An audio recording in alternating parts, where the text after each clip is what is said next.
قلت فدينا كن تكاري بك ولنا في أزواج محمد عليه الصلاة والسلام قدوة.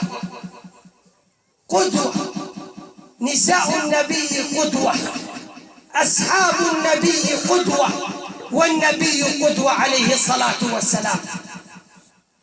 بعد وفاة الحبيب صلى الله عليه وسلم تمعنوا معي هذه القصة عن أم المؤمنين عائشة. بعد وفاة الحبيب صلى الله عليه وسلم دفنوه، ودفنوا بعده بجنبه أبو بكر الصديق صاحب رسول الله صلى الله عليه وسلم.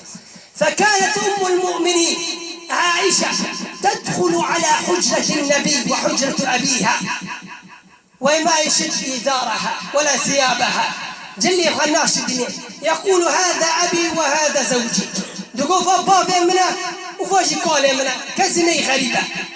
ولكن لما دفن عمر مع الرسول مع أبيها صارت أم المؤمنين تدخل على الحجرة وتشد ثيابها وإزارها.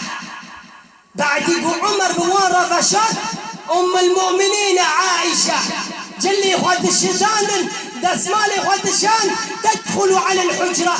يا أم المؤمنين تستحيين من الأموات ونحن لا نستحي من الأحياء. أم المؤمنين تستحي من الأموات ونحن لا نستحي من الأحياء ولا نستحي من الله سبحانه وتعالى.